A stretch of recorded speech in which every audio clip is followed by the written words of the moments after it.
Je n'oublierai jamais ce jour où, sous la pluie battante de Paris, Théo m'a regardé dans les yeux et m'a dit, « Alexis, notre amour est une malédiction.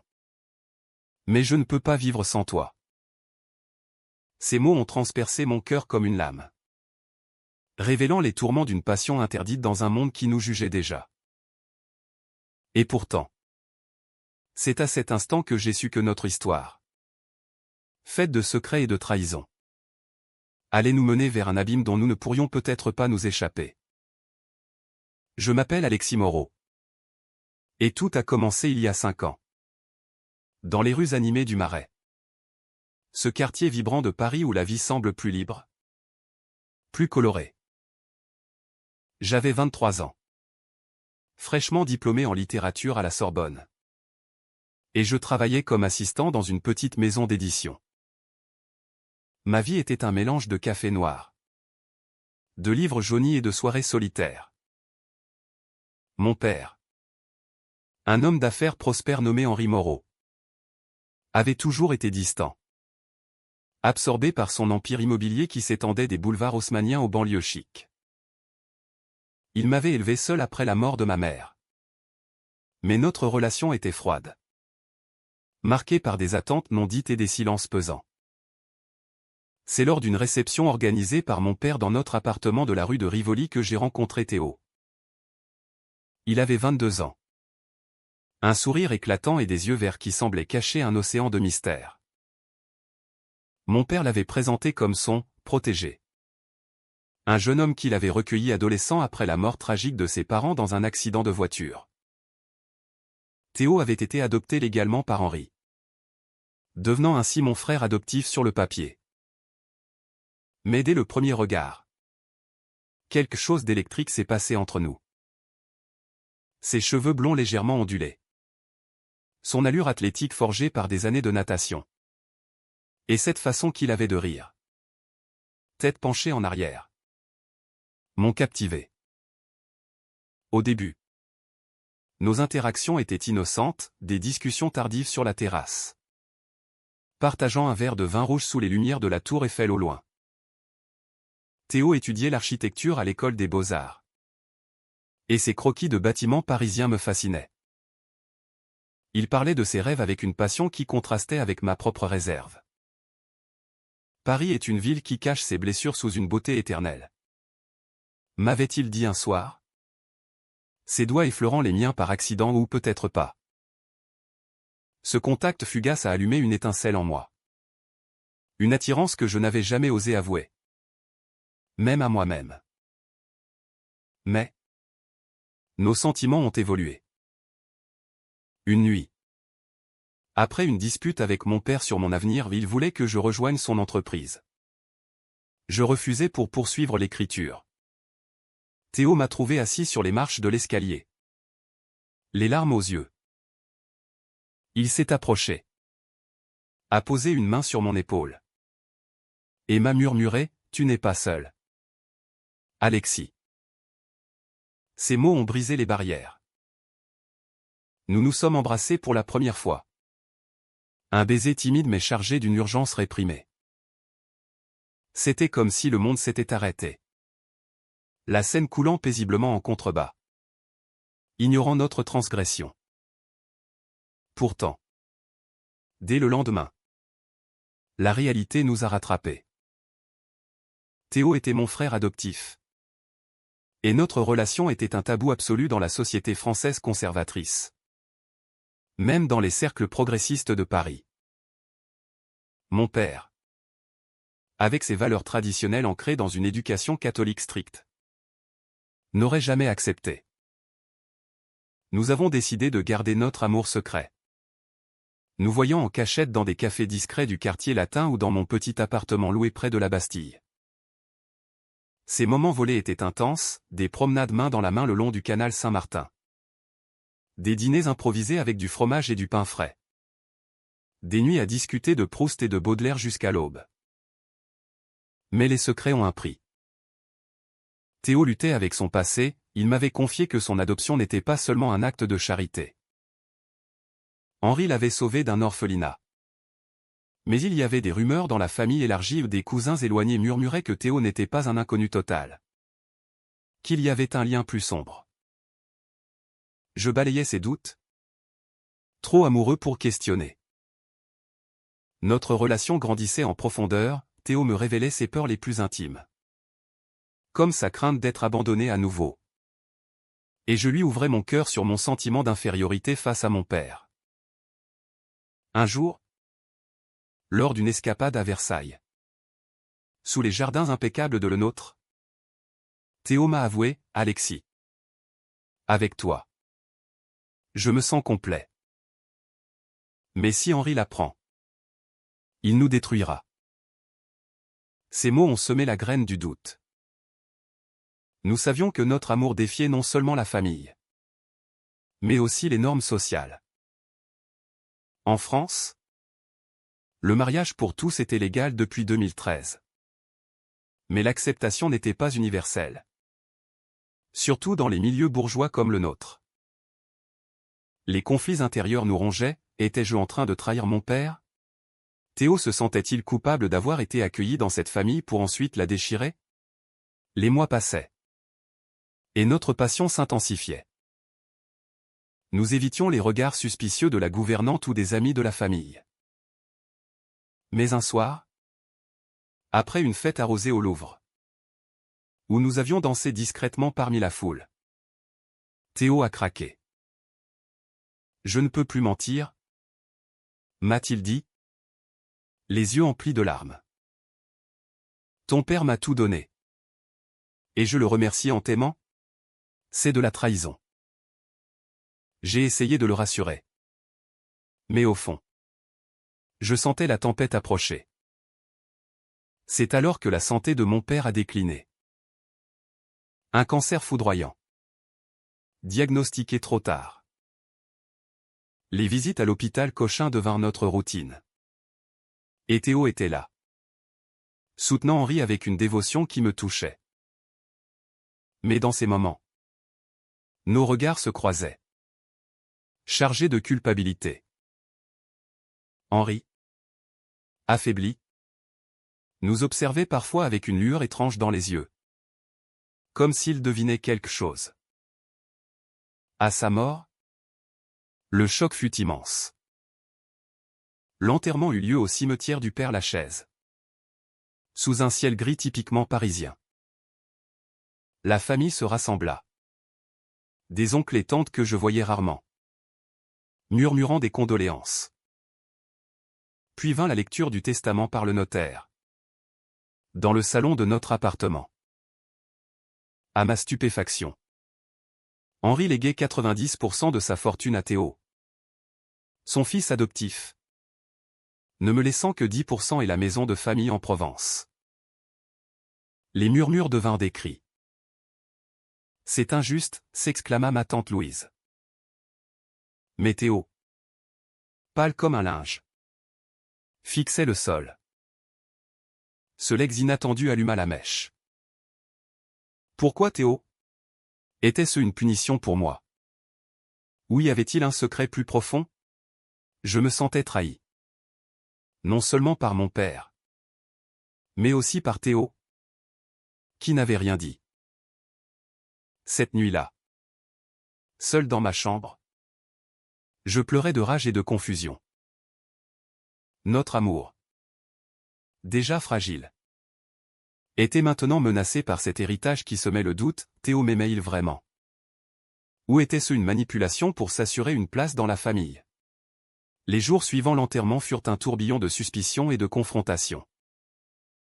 Je errais dans les rues de Paris, du pont des Arts à la place Vendôme, essayant de comprendre le geste de mon père. Théo tentait de me contacter, mais je l'évitais. Mon cœur déchiré entre amour et ressentiment.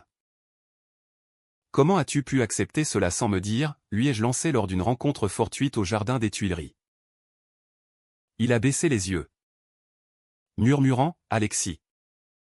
Ce n'est pas ce que tu crois. Ton père avait ses raisons. La famille se divisa. Ma cousine Émilie, une avocate impitoyable, insista pour contester le testament. Théo n'est qu'un intrus. Adopté par pitié, clamait-elle lors d'un dîner tendu chez elle. Dans le 16e arrondissement. Ces mots me blessaient. Car ils attaquaient l'homme que j'aimais en secret. Pourtant, une partie de moi se demandait si elle avait raison. Théo avait-il manipulé Henri? Notre relation était-elle née d'un calcul? Au milieu de ce chaos, je fouillais les papiers de mon père dans son bureau. Un sanctuaire rempli de livres anciens et de photos jaunies. J'y découvris une lettre cachetée. Adressée à moi. Tremblant, je l'ouvris. Les mots d'Henri étaient durs, Alexis. Je sais pour toi et Théo. Votre amour me déchire. Mais je l'accepte. Cependant, il y a une vérité que tu dois connaître. Théo n'est pas seulement ton frère adoptif, il est mon fils biologique. Né d'une liaison avant ton mariage avec ta mère. Je l'ai adopté pour le protéger. Mais maintenant, votre relation est incestueuse aux yeux de la loi et de la morale. Le monde s'effondra. Incestueux? Théo? Mon demi-frère? La révélation me frappa comme un coup de poignard. Comment Henri avait-il pu cacher cela? Et Théo? Le savait-il? La rage m'envahit, je me sentais trompé. Sali. Cette nuit-là, je confrontai Théo dans son appartement près de la Sorbonne. Tu savais, hurlai-je. Les larmes coulant. Il secoua la tête. Effondré, non. Alexis. Henri me l'a avoué sur son lit de mort. J'étais terrifié de te le dire. Notre amour. C'est un péché. Mais je t'aime plus que tout. Cette confession déclencha une tempête émotionnelle. Nous passâmes la nuit à parler. À pleurer. À nous accuser mutuellement. Théo m'expliqua son enfance chaotique, abandonnée par sa mère biologique, qui avait fui la liaison avec Henri. Il avait atterri en orphelinat. Henri l'avait retrouvé des années plus tard, l'adoptant sans révéler la vérité pour éviter le scandale. Je t'ai aimé dès le premier jour. Sans savoir. Murmura-t-il, me serrant dans ses bras. Mais le savoir changeait tout. Notre passion, autrefois pure, était maintenant entachée d'un tabou profond. Source de débats éthiques en France, où les relations consanguines restaient controversées malgré les avancées sociétales. Les semaines suivantes furent marquées par des conflits internes déchirants. Je oscillais entre le désir de fuir et l'envie de lutter pour notre amour. Théo, rongé par la culpabilité, proposa de renoncer à l'héritage, prends tout. Alexis. Je ne veux pas que l'argent nous sépare.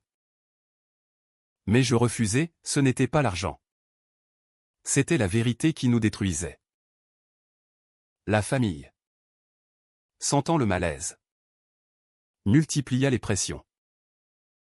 Émilie engagea un détective privé, qui déterra des preuves de notre relation, des photos volées de nous dans un café. Main dans la main.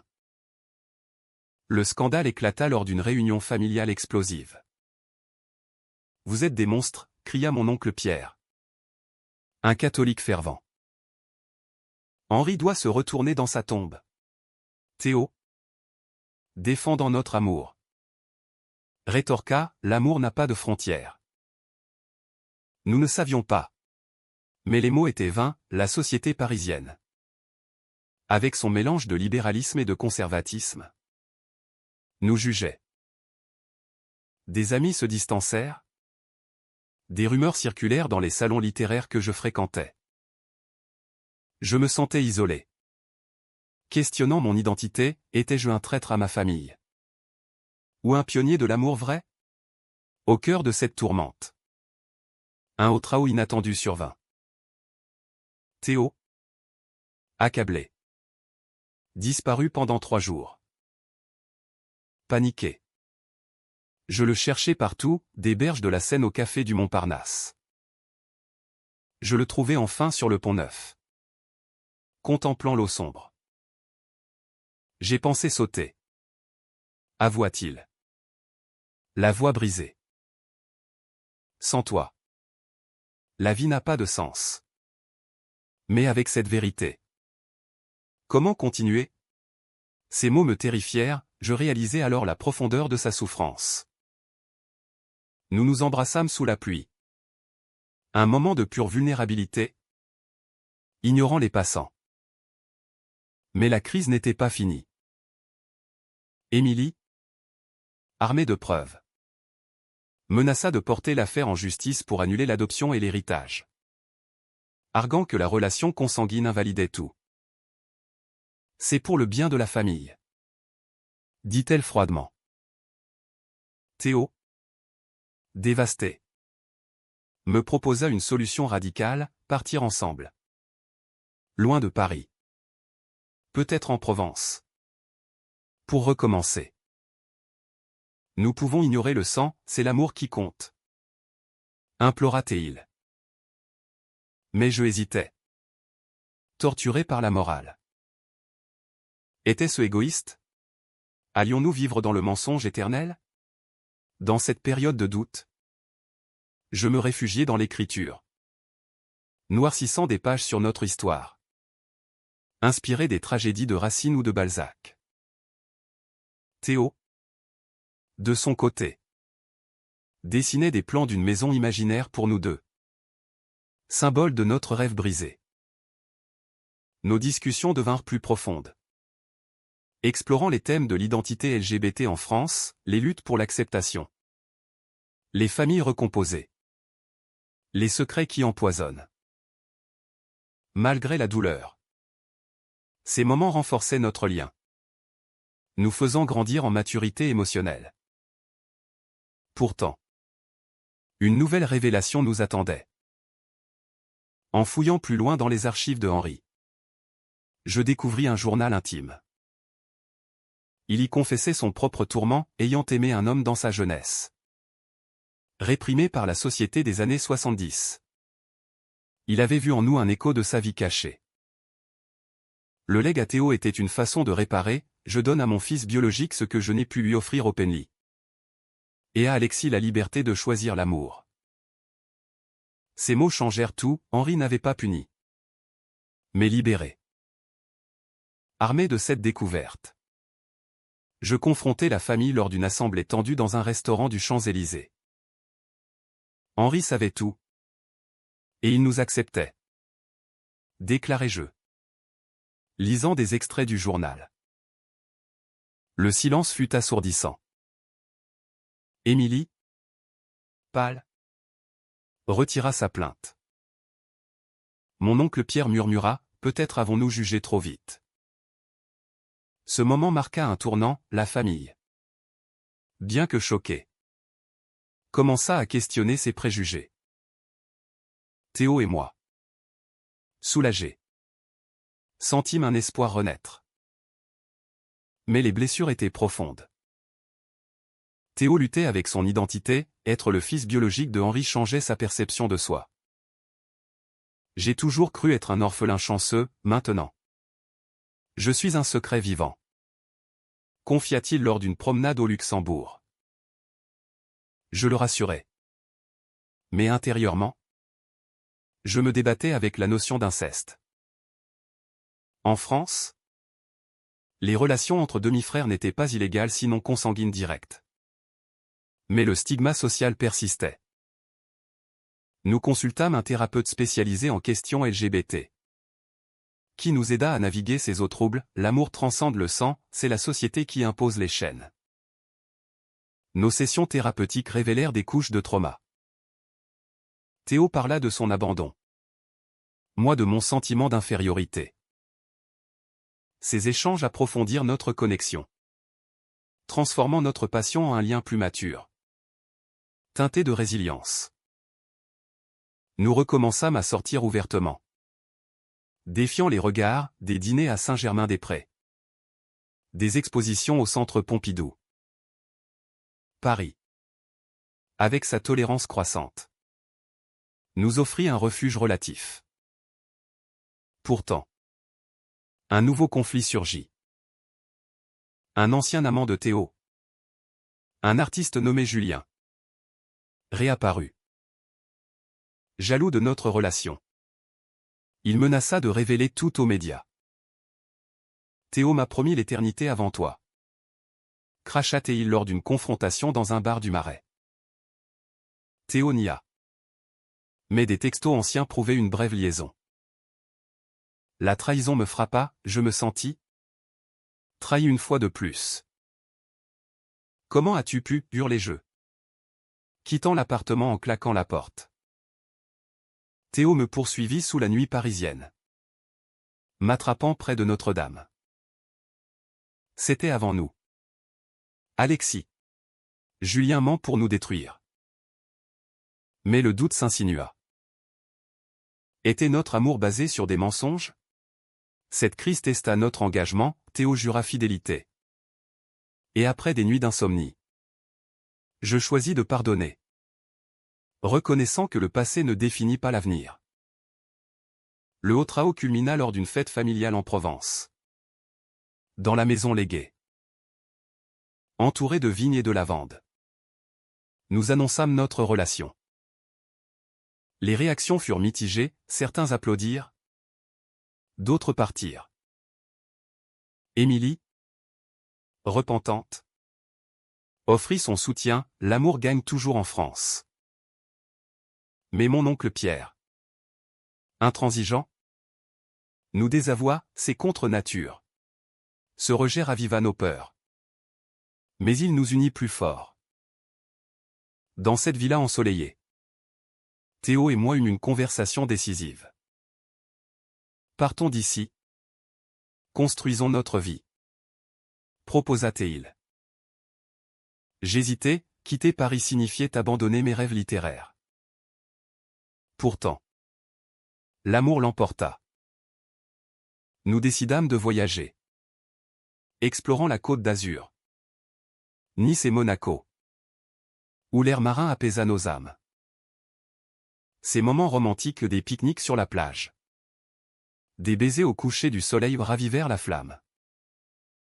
Mais la réalité revint, l'héritage de Théo attira des charlatans, des avocats vénaux cherchant à contester. Théo, généreux, décida de donner une partie à des associations LGBT, comme Acte.LGBT, honorant ainsi l'esprit de Henri. C'est pour ceux qui luttent comme nous, dit-il.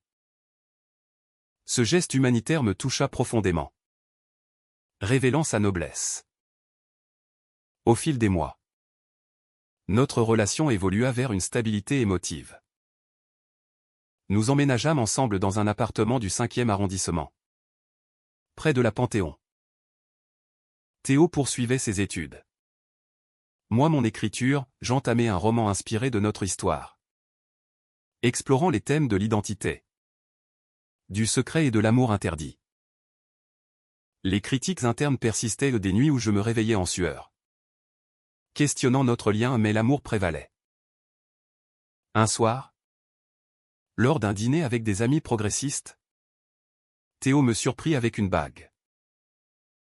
Épouse-moi. Alexis. Prouvons au monde que notre amour est pur. Les larmes aux yeux. J'acceptais. En France, où le Pacs et le mariage gay étaient des droits conquis, cela symbolisait notre victoire. Mais juste avant la cérémonie, un dernier secret émergea, Julien, l'ex, envoya une lettre anonyme à la famille, révélant des détails intimes. Le scandale menaça d'annuler tout. La lettre de Julien fut un coup de maître vicieux, des photos truquées, des allégations de manipulation. La famille, déjà fragile, explosa à nouveau. Émilie, maintenant alliée, enquêta et prouva les faux. C'est de la jalousie pure, conclut-elle. Théo, furieux, confronta Julien dans un café du Bastille. « Pourquoi nous haïr ?» demanda-t-il. Julien avoua, « Parce que tu m'as quitté pour lui. » Cette admission ferma le chapitre. Mais elle souligna la vulnérabilité de notre monde LGBT, où la haine interne pouvait être aussi destructrice que l'extérieur. Préparant notre mariage, nous affrontâmes des décisions difficiles. Inviter la famille? Théo insista, même Pierre, le pardon est français. J'acceptai, espérant la réconciliation. La cérémonie eut lieu dans une petite mairie du Marais. Simple et émouvante. Devant un officier, nous échangeâmes des vœux, Alexis. Malgré les tempêtes, tu es mon ancre. Théo, ton amour m'a sauvé de moi-même. Les applaudissements fusèrent. Même de Pierre, qui murmura, Henri serait fier. Mais le bonheur fut éphémère. Théo reçut un appel, un accident. Un ami commun impliqué. Cela raviva ses traumas d'enfance. Il sombra dans une dépression. Questionnant notre union, et si notre sang nous maudit? Je le soutins. L'emmenant en thérapie. Marchant des heures le long de la Seine pour discuter. Ces moments révélèrent sa profondeur, Théo n'était pas seulement un amant, mais un survivant, forgé par l'abandon et la découverte. Mon roman, achevé, fut publié par ma maison d'édition. Intitulé « Lien interdit ». Il racontait une histoire fictive inspirée de la nôtre, explorant les nuances de l'amour LGBT en France contemporaine. Les critiques louèrent sa sensibilité, un plaidoyer pour l'humanité au-delà des tabous. Le succès apporta une catharsis, partager notre douleur anonymement guérie. Pourtant, un ultime conflit surgit. Théo, gérant l'héritage, découvrit des dettes cachées de Henri, des investissements ratés. Pour sauver l'Empire, il dut vendre des propriétés, y compris la maison en Provence. C'est un sacrifice pour notre avenir, dit-il. Je le soutins. Mais cela réveilla mes insécurités, étais-je avec lui pour l'amour ou la stabilité? Une dispute éclata, tu me vois comme un fardeau maintenant, criai-je.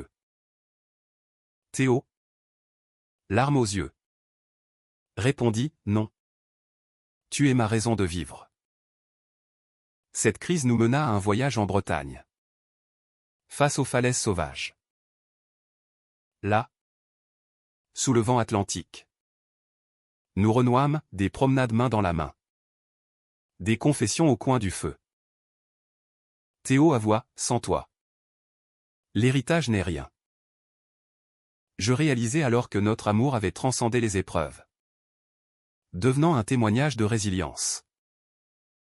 De retour à Paris, nous fondâmes une association pour soutenir les jeunes LGBT en situation familiale complexe. Inspiré par notre histoire, Théo dessinait des espaces communautaires. Moi j'animais des ateliers d'écriture. Cela donna un sens humanitaire à notre union, aidant d'autres à naviguer les eaux troubles de l'identité et de l'amour. Les années passèrent, notre relation s'approfondit, marquée par des anniversaires célébrés avec du champagne sur les toits de Paris. Mais un jour, Théo tomba malade, une infection rare, rappelant le cancer de Henri. L'angoisse revint, je veillais à son chevet à l'hôpital Pitié-Salpêtrière, priant pour sa guérison. Ne me quitte pas, murmura-t-il.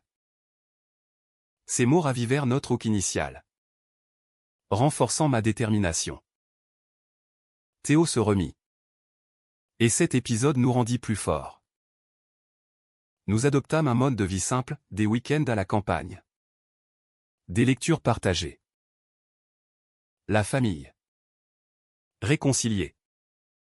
Nous visita, même Pierre offrit des excuses, j'ai appris de vous. Aujourd'hui, Des années après l'enterrement. Je regarde en arrière avec un mélange de douleur et de gratitude. Théo et moi vivons dans un appartement lumineux près du canal Saint-Martin. Entouré de livres et de croquis. Notre amour, forgé dans le feu des secrets et des trahisons, est devenu un phare pour d'autres. L'héritage de Henri, réduit mais significatif, finance notre association, aidant des couples LGBT à surmonter les tabous familiaux. La vérité sur notre relation aux demi-frères unis par l'amour reste un sujet controversé. Certains nous jugent. D'autres nous admirent. En France, où les débats sur l'identité font rage, nous représentons un cas d'école, l'amour peut-il effacer le sang? Nous répondons par notre vie quotidienne, pleine de tendresse et de respect. Théo, avec ses yeux verts toujours aussi captivants, me dit souvent, Alexis, notre histoire est une tragédie devenue triomphe. Et il a raison. Les conflits guégas, les malentendus profonds, les décisions déchirantes nous ont modelés. Nous avons connu la Fénène contre Henri pour ses secrets, contre la société pour ses jugements et la compassion, pour nos faiblesses humaines. Le conclusion est personnellement humanitaire, nous choisissons l'amour. Malgré tout. Pas un happy end hollywoodien, mais une paix conquise, teintée de mélancolie.